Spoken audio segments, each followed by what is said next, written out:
Samajwadi party से दीपक रंजन जी इस चर्चा में शामिल हो रहे। दीपक रंजन जी, बहुत स्वागत है आपका।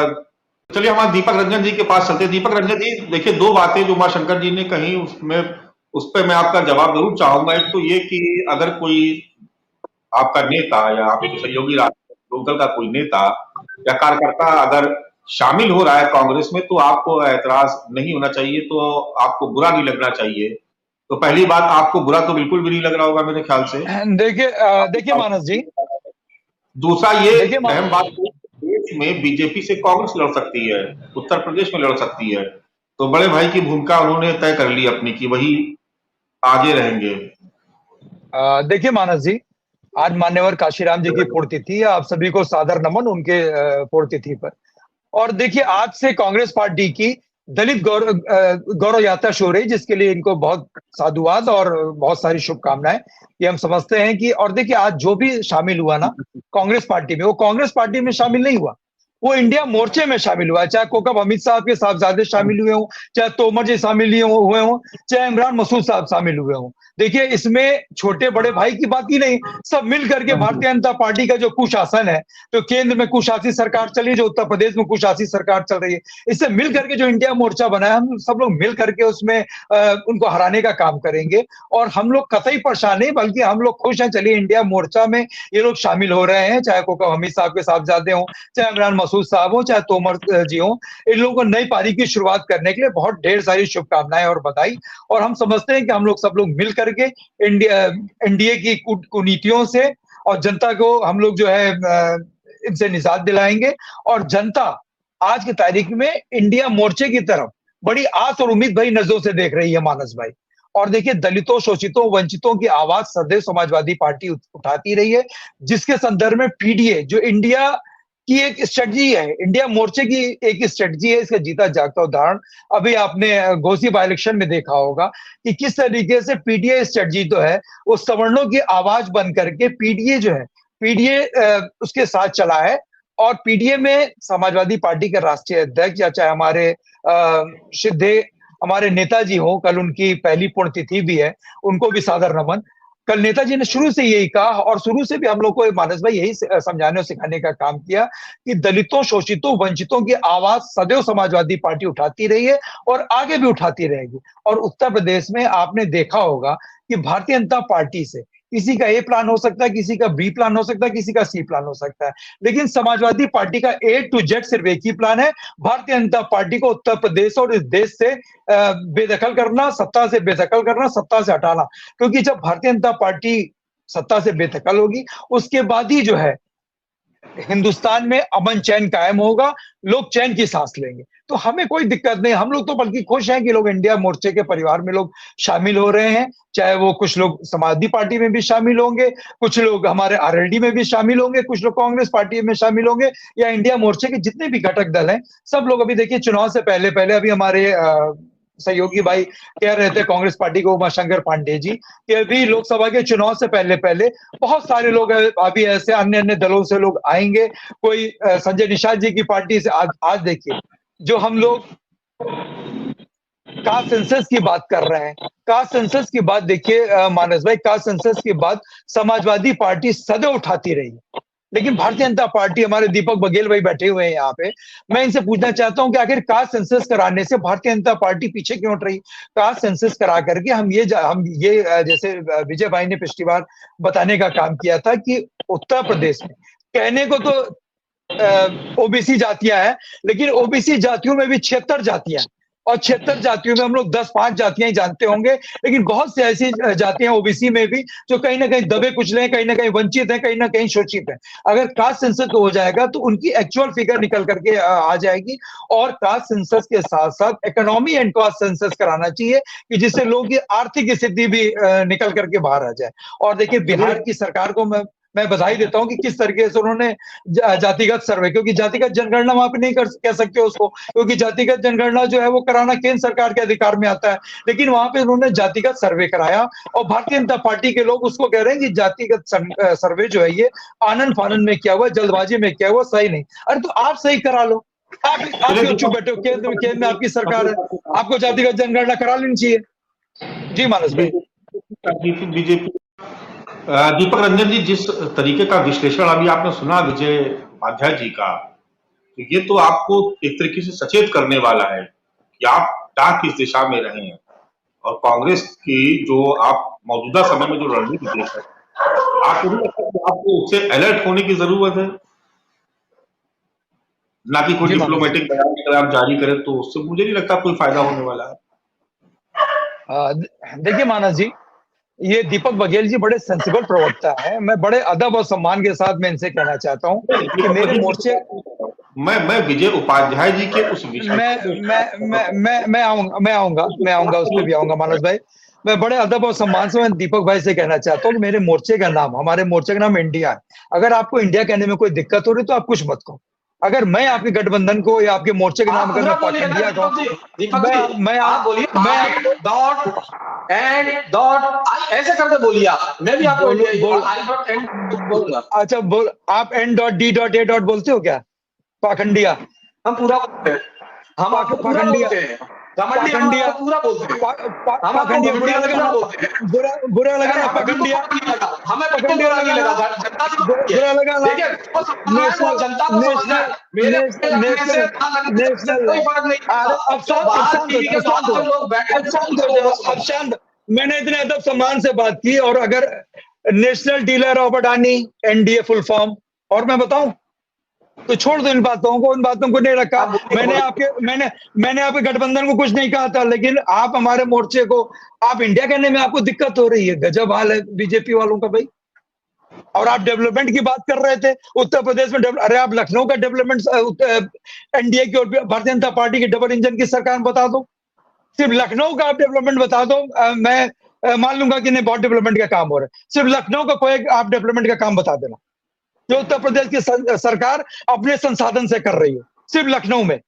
मानस भाई, यहाँ पर आउटर रिंग रोड बन रही है, surface transport ministry of India के उससे बन रही है, जितने फ्लाईओवर बन रहे हैं सब केंद्र सरकार और राजनाथ सिंह जी के उससे बन रहे हैं, नितिन गडकरी के विभाग से बन रहे हैं। सिर्फ लखनऊ का कोई एक बता दें, कोई एक अस्पताल बता दें जो बन रहा हो, कोई ऐसा कॉलेज बता दें जो बन रहा हो, कोई ऐसा फ्लाईओवर बता दें, कोई ऐसा रेलवे और ब्रिज बता दें जो बन रहा हो, उत्तर प्रदेश की सरकार की देन हो।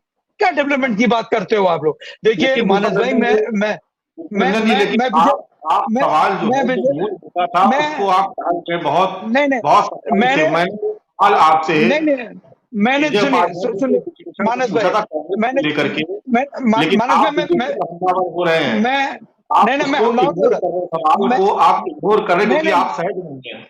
मानस भाई, मैं उसी पे आ रहा हूँ। देखिए चूंकि दीपक भाई हमारे भाई हैं, मित्र हैं, इन्होंने कुछ ऐसी बातें कही जिसका मैंने इनको जवाब दिया। अगर मैं गलत जवाब मैंने दिया तो अभी दीपक भाई उसको सही कर देंगे, बता देंगे कि उत्तर प्रदेश सरकार ने लखनऊ में कौन सा काम आज की तारीख में हो रहा है। हम भी जाकर के सर्वे कर ले, हम भी जाकर के देख ले वहां पे जो उत्तर प्रदेश सरकार के रहमो करम से हो रहा, उत्तर प्रदेश सरकार के फंड से हो रहा। और रहा सवाल देखिए विजय भाई का, मैं विजय भाई की सारी बातों से मैं इत्तेफाक रखता हूँ, सारी बातों से मैं सहमत हूँ। लेकिन विजय भाई साथ ही साथ देखिए यह है कि समाजवादी पार्टी ने गठबंधन को लेकर के, अलायंस को लेकर के सदैव बड़ा दिल दिखाया। आपने देखा होगा कि जब 2019 का लोकसभा का चुनाव था, उस टाइम समाजवादी पार्टी की 5 सीटें थी लोकसभा में, और बहुजन समाज पार्टी की एक भी सीट नहीं थी। उसके बावजूद भी अपने से ज्यादा सीट हमने बहुजन समाज पार्टी को देने का काम किया था। लेकिन जब बहुजन समाज पार्टी अकेले चुनाव लड़ी तो उस टाइम हर्ष क्या रहा? सिर्फ एक सीट जीत पाई, वो भी उमा शंकर सिंह जी अपने उस पर जीते। तो ये सही है कि नहीं, वो अगर हम कहना 20 मैं सीट भूल मान लें। गया, एक मिनट दीपक जी जी, मैं जी 19 जी का उदाहरण देना भूल गया था। अच्छा किया आपने दे दिया। जी जी आपने गठबंधन किया, उनको 10 सीटें मिली, आपको 5 मिली और गाली भी मिली बाद में, वो मैं नहीं भूल अब गया। देखिए, अच्छा किया आपने याद दिला दिया। आप देखिए देखिए विजय भाई, हम लोग तो, मैंने कहा ना कि समाजवादी पार्टी सदैव गठबंधन धर्म अपनाती है। समाजवादी पार्टी ने, लोगों ने पार्टी छोड़ने के बाद, गठबंधन दल से अलग होने के बाद समाजवादी पार्टी को हमेशा बुरा भला कहा। लेकिन आप बता दी, चाहे आदरणीय ओम प्रकाश राजभर जी रहे हो, चाहे बहुजन समाज की आदरणीय मायावती जी रही हो, समाजवादी पार्टी ने कभी उनके खिलाफ कुछ कहा हो, या राष्ट्रीय अध्यक्ष जी ने हमारे कभी गलत उनके लिए कहा हो तो आप बताइए। देखिए हम, मेरा तो प्लान, किसी का ए प्लान, बी प्लान, सी प्लान है, मेरा ए टू जेड प्लान सिर्फ एक ही प्लान है कि भारतीय जनता पार्टी को केंद्र से हटाना और जनता की सरकार हिंदुस्तान में बनाना। क्योंकि देखिए मानस भाई, ये चुनाव जो है वो जनता वर्सेस सत्ता होने जा रहा है। आज 9.5 साल की सरकार में जिस तरीके से हिंदुस्तान की जनता को Bharatiya Janata party NDA alliance की सरकार ने जिस तरीके से लोगों को गुमराह उछलने का काम किया है, अब देखिए जनता पूरी तरीके से समझ चुकी है। देखिए विजय भाई, पहले लोगों के पीठ पे लात पड़ती थी। जब लोगों के पीठ पे लात पड़ती थी तो आदमी खड़ा हो जाता था, दाएं बाएं देखता था मानस भाई, और कहता था किसी ने देखा तो नहीं, धीरे से पीठ झाड़ता था और खड़ा हो जाता था। लेकिन आज विजय भाई, भारतीय जनता पार्टी की सरकार में लोगों के पेट पे लात पड़ रही, और जब पेट पे लात पड़ती है विजय भाई, तो अकेले नहीं पड़ती, परिवार सहित मानस भाई लात पड़ रही। जब वो पेट पे लात खाए व्यक्ति जब वो घर जाता है पूरे और उसकी परिवार बीवी को उसकी 5-5 किलो हर यूनिट में दे रही है भाजपा। अरे तो मुफ्त खोर बना रही है, आप बता दीजिए। अब इससे दोनों अगर कैसे हो अपना सकता सीना है? इससे हम अगर अपने आप को सीना चौड़ा कर लें, और उसके बाद भी हंगर इंडेक्स में हम 107वें स्थान पे हैं विजय भाई, उसके बाद के हंगर इंडेक्स में 107वें स्थान पे हैं कि नहीं? अगर हम 85 करोड़ 135 करोड़ या 140 करोड़ की जनता हिंदुस्तान की है, उसमें अगर 85 करोड़ को अगर हम मुफ्त राशन दे रहे हैं, उसके बावजूद भी हंगर इंडेक्स में अगर हम 107वें स्थान पे हैं, तो बताइए हम इसका महिमा मंडप करें या इसको हम ओढ़ें कि इसको हम बिछाएं? क्या करें आप बताइए? हंगर इंडेक्स में आज हम कहाँ है? दीपक भाई बताने का काम करेंगे आज हम हंगर इंडेक्स में कहाँ है? विजय भाई जवाब दे रहे हैं।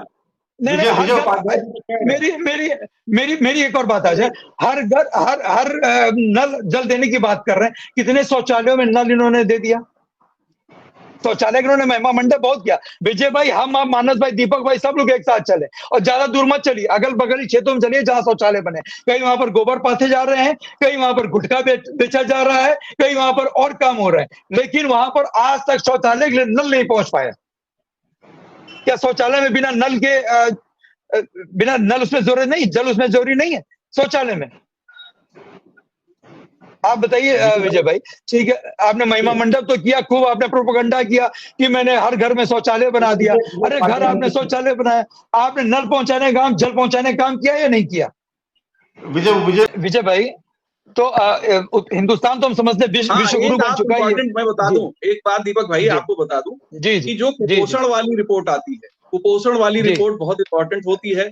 और आपकी सरकार में एक बहुत अच्छा काम हुआ था, अखिलेश जी ने उसमें सारे कुपोषण से कई योजनाएं हैं, कई विभाग कुपोषण से जुड़ी हुई योजना चलाते हैं, कुछ गर्भवती माताओं के लिए चलाते हैं, कुछ बच्चों के लिए चलाते हैं, जैसे आंगनबाड़ी वगैरह। तो कई योजनाओं को उन्होंने इकट्ठा करके एक कुपोषण मिशन शुरू किया था, वो बहुत अच्छी पहल थी। और मुझे लगता है कि उस पर थोड़ा सा स्टडी करनी चाहिए आप लोगों को, क्योंकि आपकी सरकार में वो काम बहुत अच्छा हुआ था, लेकिन वो लास्ट के दौर में उस पर पहल की थी अखिलेश जी ने 2016 में। तो 17 तक उसको लागू हो जाना था, लागू हुआ भी, लेकिन उतने अच्छे ढंग से वो इम्प्लीमेंट नहीं हो पाया था। मुझे लगता है कि उस तरह की चीजें बहुत ज्यादा जरूरी है। दूसरा एक और काम हो सकता था, मुझे लगता है कि अपोजिशन को करना चाहिए था कि इनका जो हर घर नल योजना है या जो ऐसी योजनाएं हैं, उनका जमीनी हकीकत क्या है, उस पर आप लोगों को एक अपनी तरफ से रिपोर्ट लानी चाहिए कि भाई ये फला जिले में इन्होंने कहा कि हमने हर घर नल दे दिया, हमीरपुर में इतने नल लगा दिए। हम लोगों को भी डेटा मिल जाता है कि हमेशा हमें हर बार जर्मनी को आप चैलेंज करो, जर्मनी को आप चैलेंज कर दो, विश्व गुरु बनते हो तो आप जर्मनी को आप चैलेंज कर दो, जर्मनी को तो चलेगा जो आप चैलेंज कर दो, कुछ नहीं चलेगा। किस बात के विश्व गुरु बनते हो, किस बात के विश्व गुरु बनते हो, किस बात के विश्व गुरु बनते हो, किस बात के विश्व गुरु बनते हो, किस बात के विश्व गुरु बनते हो, किस बात विश्व गुरु मांग रहे चलो बकवास कर रहे हो। विश्व गुरु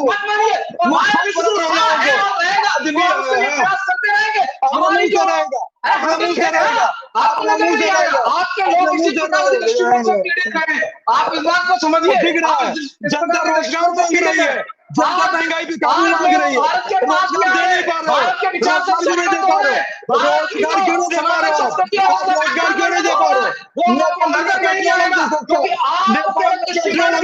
है, नेपाल में पेट्रोल हमसे सस्ता है, नेपाल में पेट्रोल सस्ता है, नेपाल में पेट्रोल सस्ता है, नेपाल में पेट्रोल हिंदुस्तान में सस्ता है, नेपाल में पेट्रोल हमसे सस्ता है, नेपाल में पेट्रोल क्यों सस्ता है, नेपाल में पेट्रोल क्यों सस्ता है, नेपाल में पेट्रोल क्यों सस्ता है? नेपाल में पेट्रोल सिर्फ झूठ बोल कर रोजगार दे नहीं पाते ना हो, जब आपके पास तथ्य ना हो तो मुझे नहीं लगता कि बहस और ड्रिल करने का इससे कोई बेहतर तरीका हो सकता है। तो जब भी चैलेंज किया आपके पास तथ्य नहीं हो, चैलेंज बने को मैं तो चैलेंज कर रहा हूं, मैं तो चैलेंज कर रहा हूं। शौचालय हमारे सरकार के अंदर है, शौचालय देखो और आज लोगों में शौचालय चले नल पहुंचना चाहिए ना, कहां चलेंगे बताइए? मैं कहता हूं शौचालय बने के नहीं बने, शौचालय देने मैं दिखाता हूं शौचालय की स्थिति क्या है, मैं दिखाता हूं शौचालय की स्थिति क्या है, मैं दिखाता हूं। मुझे नहीं लगता कि जनता को समझाने वाला है, बिल्कुल भी जनता ने बोलना दिया, ये मेरे समय को बर्बाद कर रहे हैं। मानव जी, मुझे लगता है कि दीपक रंजन जी को रोका जाना चाहिए। रोजगार दे नहीं सकते, 2 करोड़ रोजगार कहाँ गए, 2 करोड़ रोजगार कहाँ चले गए? देश का प्रधानमंत्री मानव जी, दीपक जी को रोकना चाहिए। 2 करोड़ मानव जी, नेपाल में पेट्रोल क्यों सस्ता है? नेपाल में पेट्रोल क्यों सस्ता है? नेपाल में पेट्रोल क्यों विश्व गुरु सुनेगा हम लोग हम भी रहेंगे,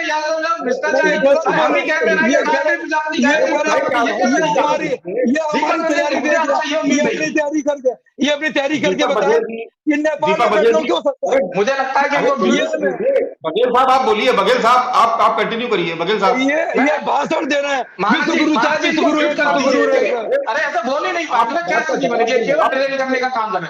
दीपक रंजन जी ने कहा, मानस जी झूठ बोलोगे दीपक भाई, तो मैं एक बात बोलूंगा। अरे सुनो, आपने कहा, आपको कोट कर रहा हूं मैं, आपने 2 मिनट पहले कहा अपने वक्तव्य में, आप रिपीट करके देखिएगा ना, रिवाइड करके देखिए। दीपक रंजन ने कहा पहले की सरकारें पीठ पे लात मारती थी और आज की पेट पे लात मारती है। मुझे नहीं पता कि आज की सरकारें पेट पे लात, परंतु पहले की सरकार बनने का, पहले की सरकार लोगों को लात मारती थी। आप रिवाइड करके देखिएगा, ये बात इन्होंने बोली थी।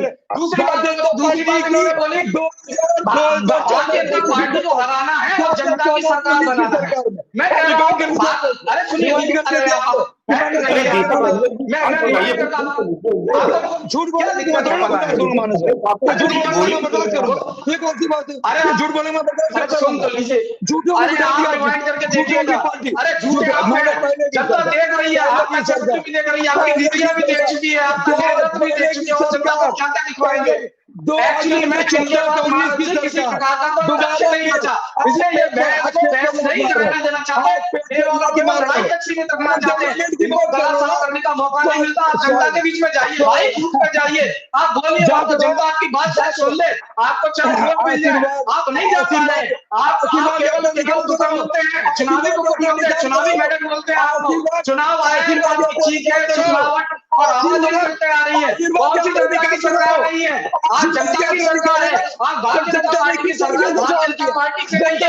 जनता ने जो हमें आशीर्वाद दिया, विश्वास जताया, जनता ने हमारी नीतियों को सराहा और हमारे नेतृत्व पर जो भरोसा किया, उसकी सरकार है। और आज ये कहते हैं जनता की सरकार नहीं है, जनता की सरकार लेकर आई है। क्या देश के अंदर आज देश के अंदर क्या इमरजेंसी है जो कांग्रेस ने लगाई थी, उनके सामने ये जानना चाहते हैं जिन्होंने देश के अंदर इमरजेंसी लगाई, और भारतीय जनता पार्टी जो एक लोकतांत्रिक सरकार चला रही है, जो जनता से चुनी हुई है, आप जैसे अदम्य आपको पता है, ये दीपक रंजन जी को नहीं पता है। दीपक रंजन जी को इस पर भी चिंतन करना चाहिए, क्योंकि ये रिपोर्ट से दोष है। अरे आशीर्वाद यात्रा का क्या दीपक रंजन जी, आप सुनने के मूड में नहीं। बीजेपी की पिछली सरकार ठीक नहीं थी, 2014 2019 की बीजेपी की सरकार ठीक नहीं थी, 2014 नहीं मानस भाई, ये गलत बोल के निकल रहे हैं, ये गलत बोल के निकल रहे हैं, तो क्या मैं एकदम शांत। दीपक बघेल जी, इस चर्चा को ही विराम देना पड़ेगा, मजबूरी हो गई हमारी, क्योंकि दीपक रंजन जी आज सुनना नहीं चाहते आपको।